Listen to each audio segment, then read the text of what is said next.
Mesdames et messieurs, chers compatriotes, bien-aimés dans le Christ, au lendemain de ce jour mémorable de célébration endeuillée de la fête de l'indépendance de notre pays, célébration doublement endeuillée par le fléau mondial du Covid-19, mais marquée beaucoup plus par une crise post-électorale sans précédent, consécutive à l'élection présidentielle du 22 février 2020, émaillée de fraudes massives et d'irrégularités rocambolesques, jamais observées nulle part au monde,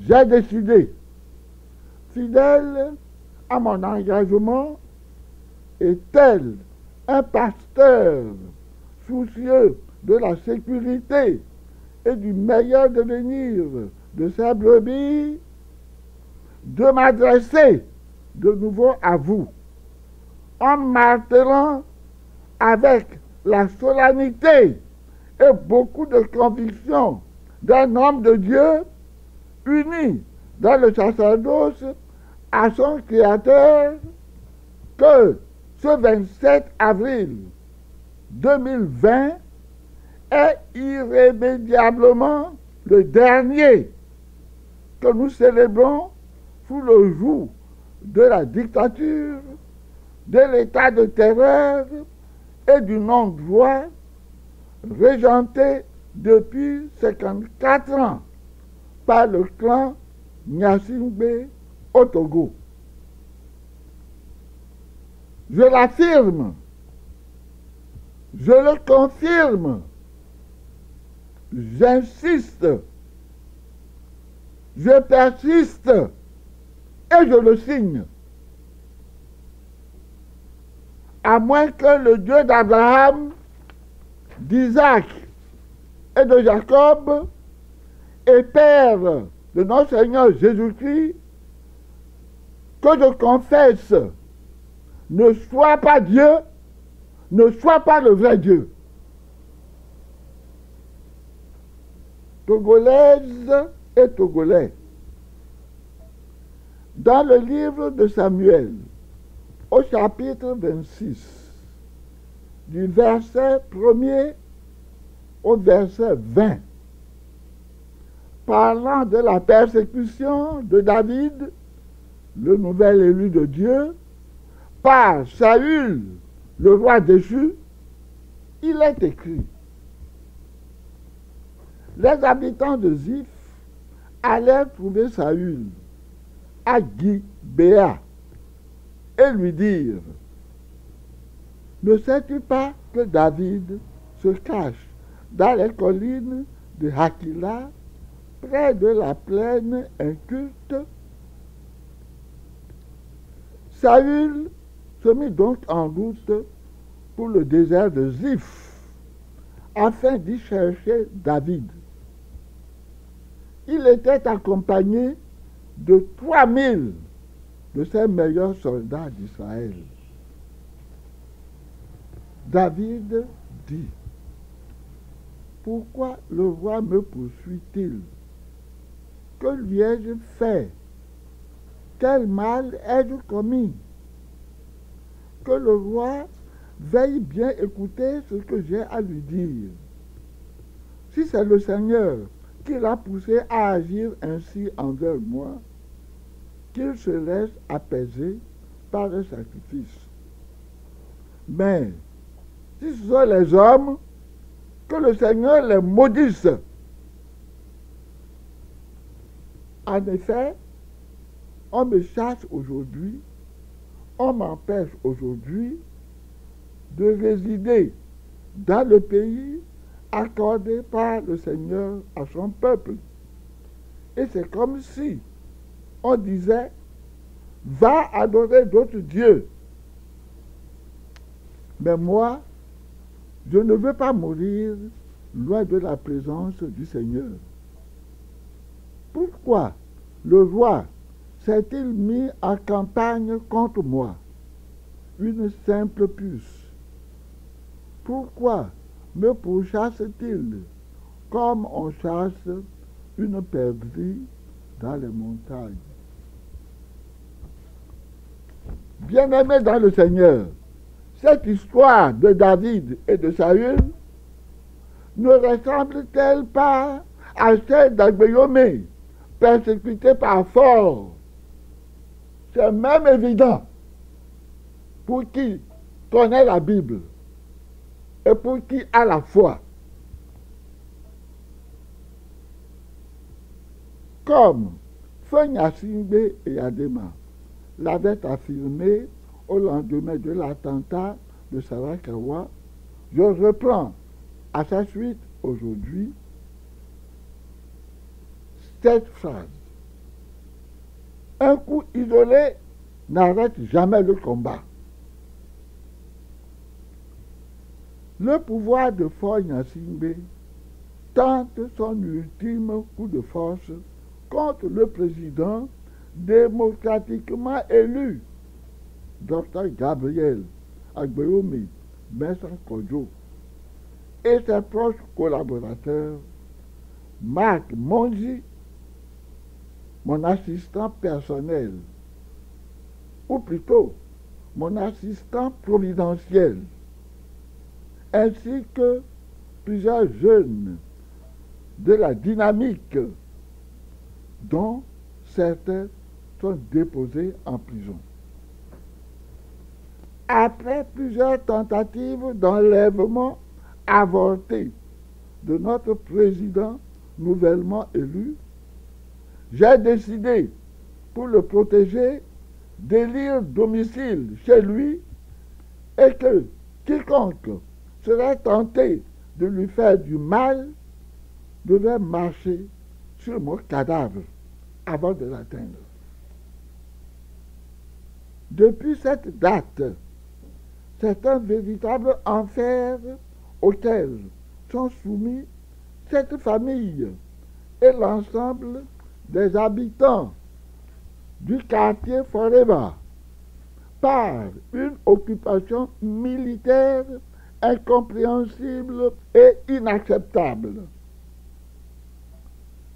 Le comble de cette barbarie est arrivé ce 21 avril 2020, où, en ma présence, le président démocratiquement élu fut enlevé sans mandat d'amener, avec une rare violence qui n'a pas épargné sa famille, soumise à des scènes de torture et d'humiliation inimaginables, sans oublier le saccage délibéré de son domicile. Je veux saluer leur courage et leur demander de demeurer fermement dans la foi en Dieu qui ne déçoit jamais.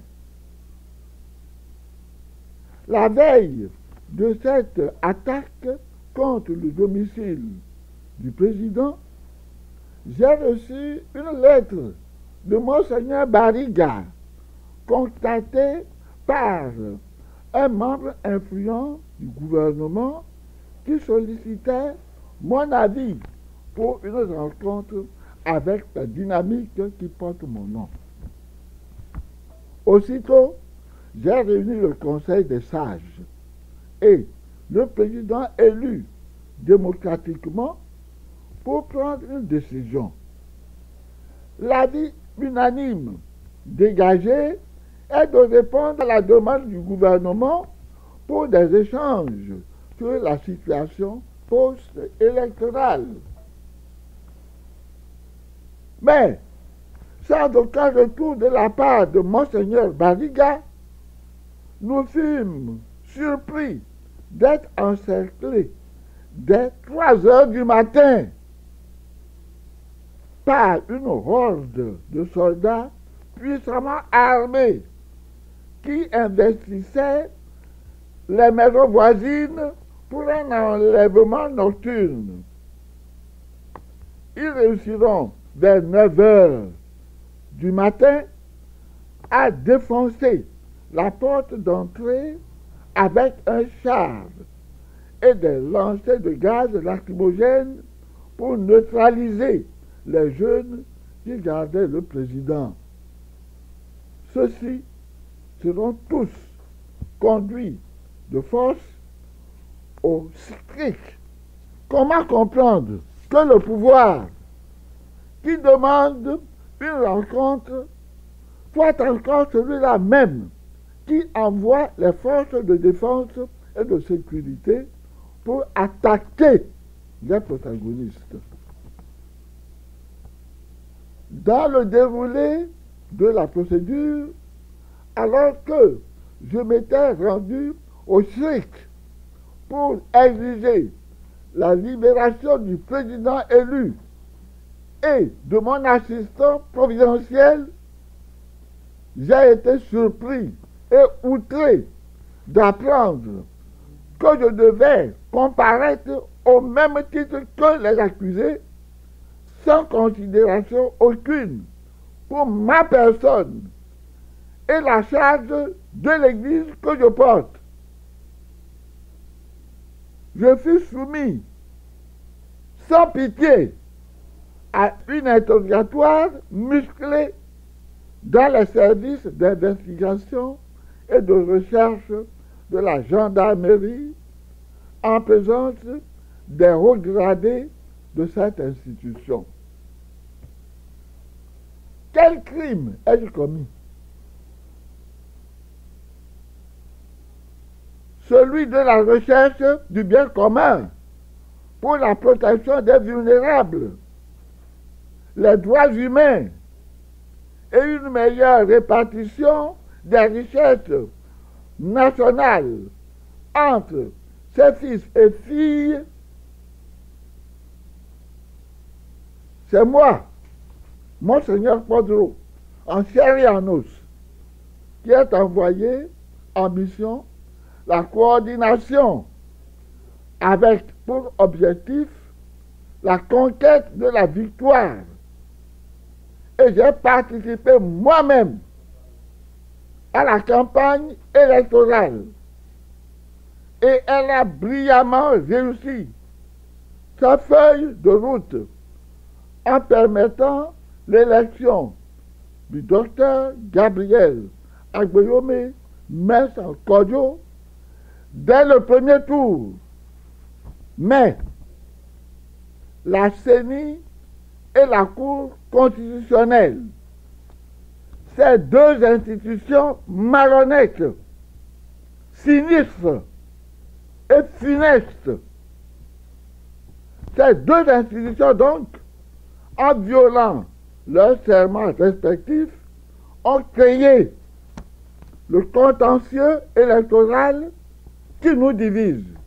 À ce niveau, je lance un appel renouvelé aux membres de ces deux institutions pour qu'elles disent la vérité au peuple qui, par son vote massif, a exprimé un choix péremptoire en faveur d'une personne et de son programme qui n'est pas celui qu'elles ont proclamé, contribuant ainsi à maintenir dans la servitude involontaire les populations qui, dans leur grande majorité, ont engendré le changement et l'alternance le 22 février 2020 dernier. S'ils ne se soumettent pas à cet ultime appel, ils seront individuellement maudits, ainsi que les membres de leur famille jusqu'à leur 3e génération. Car, pasteur de l'Église, je n'admettais pas, pour l'intérêt de la minorité pieuse, que le peuple, pour un quinquennat encore, soit soumis à une aggravation de la misère sur tous les plans. J'attends des membres de ces deux institutions, dans les meilleurs délais, le repentir et l'aveu public ou privé, pour que j'implore de Dieu à leur faveur le pardon, la rémission et l'absolution de cette malédiction. Sans cette démarche de vrai repentir, ils restent maudits. À bon entendeur, salut. Mieux vaut tard que jamais. Que cette malédiction serve définitivement de leçon, une fois pour toutes, aux Togolais d'aujourd'hui et de demain. Dorénavant, que les agents de ces institutions de l'État togolais ne commettent jamais plus de fautes pareilles, identiques, analogues ou semblables. Je supplie humblement Dieu de m'accorder cette grâce, que pendant ma vie sur cette terre, comme aussi après ma mort, ces institutions d'État ou les organes qui les remplaceront tiennent au respect le plus strict, le plus sacré de la vérité des urnes, et que celui de leurs membres qui, par témérité, se rendra encore coupable de transgression de cette vérité, soit frappé de malédiction. D'ici, je voudrais, à ce stade de mon adresse, vous inviter à faire une nouvelle fois une excursion dans la Sainte Bible, ma boussole, à moi, pour méditer les paroles des Actes des Apôtres au chapitre 5 du verset 1 à 14. Un homme du nom d'Ananias, avec son épouse Saphira, vendit une propriété. Il détourna pour lui une partie du montant de la vente, de connivence avec sa femme, et il apporta le reste pour le déposer aux pieds des apôtres. Pierre lui dit: Ananias, comment se fait-il que Satan a envahi ton cœur pour que tu mentes à l'Esprit Saint, et que tu détournes pour toi une partie du montant du domaine? Tant que tu le possédais, il était bien à toi. Et après la vente, tu pouvais disposer de la somme, n'est-ce pas? Alors, pourquoi ce projet a-t-il germé dans ton cœur? Tu n'as pas menti aux hommes, mais à Dieu. En entendant ces paroles, Ananias tomba et il expira. Une grande crainte saisit tous ceux qui apprenaient la nouvelle. Les jeunes gens se levèrent, enveloppèrent le corps et ils l'emportèrent pour l'enterrer. Il se passa environ 3 heures.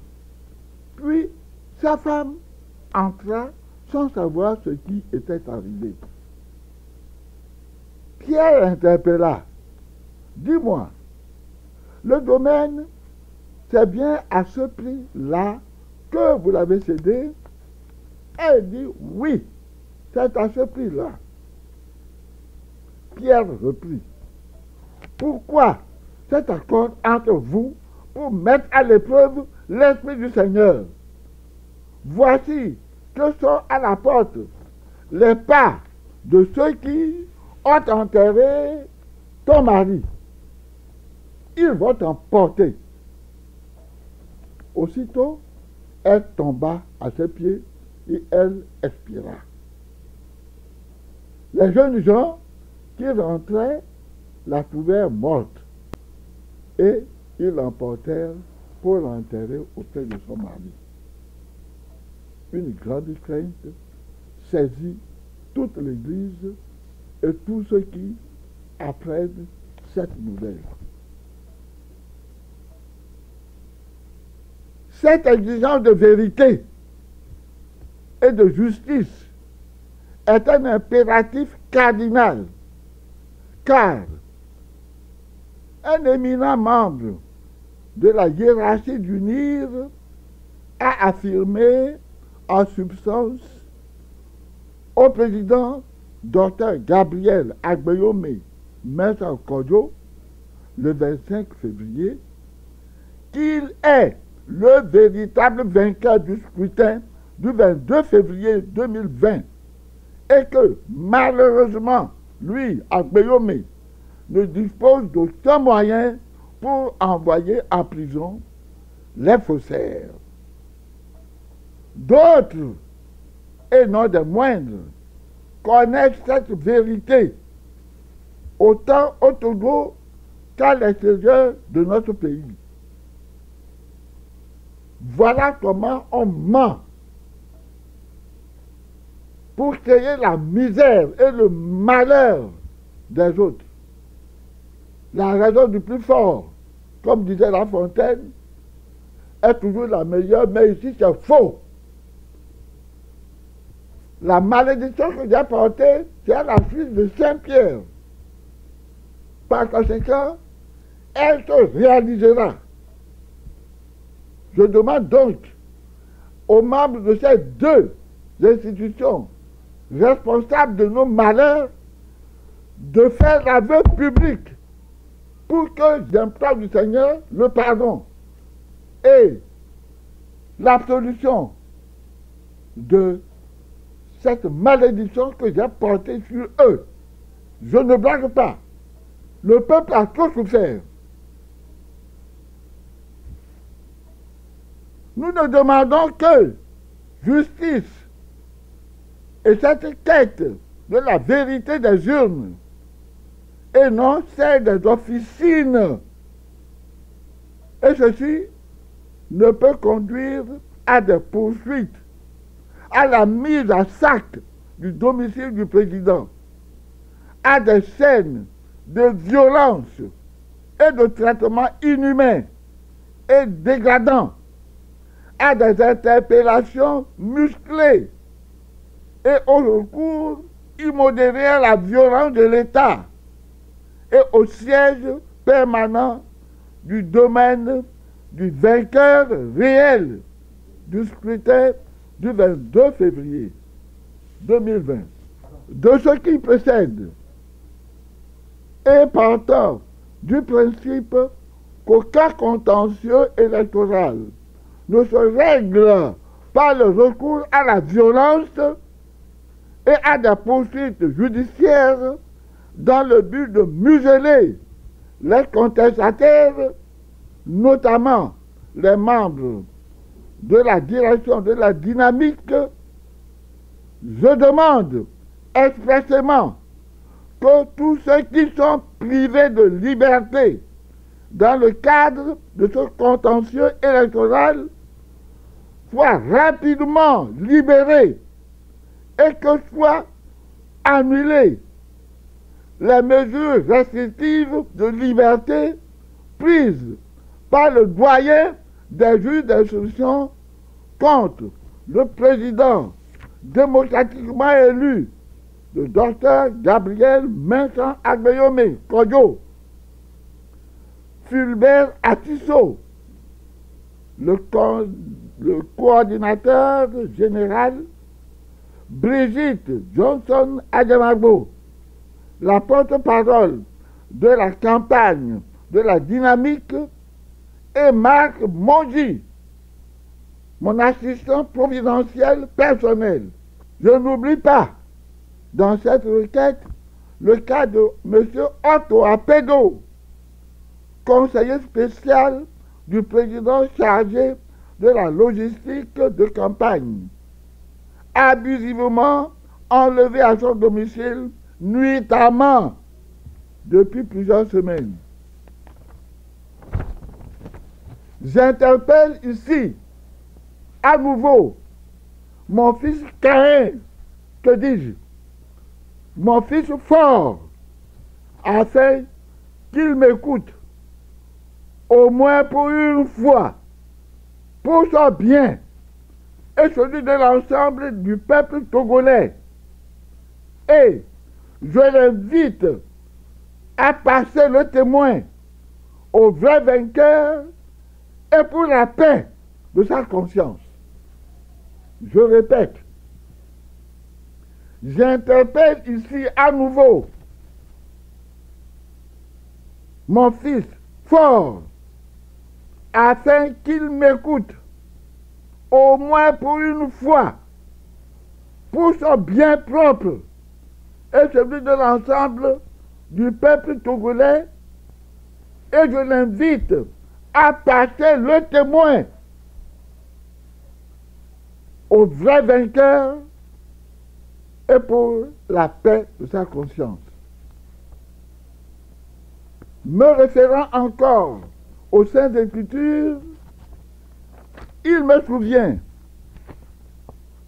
qu'il est écrit dans le livre de Jonas au chapitre 3, versets 1 à 10, ce qui suit. La parole de l'Éternel fut adressée à Jonas une seconde fois en ces termes. Lève-toi, va à Ninive, la grande ville, et proclame-y la publication que je t'ordonne. Et Jonas se leva et alla à Ninive, selon la parole de l'Éternel. Or, Ninive était une très grande ville de 3 jours de marche. Jonas fit d'abord dans la ville une journée de marche.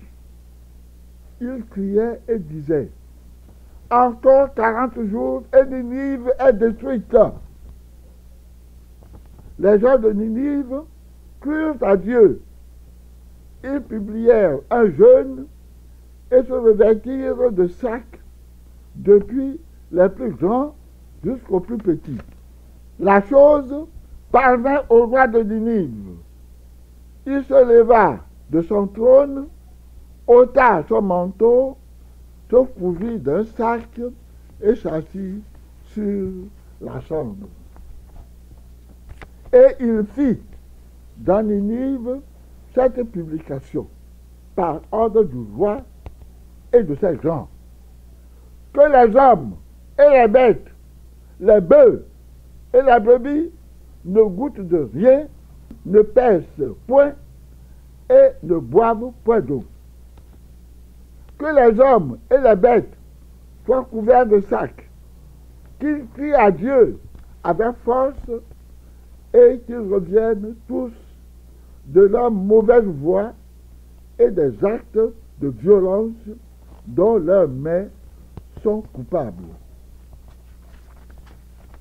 Qui sait si Dieu ne reviendra-t-il pas et ne se repentira-t-il pas et s'il ne renoncera pas à son ardente colère, en sorte que nous ne périssons point.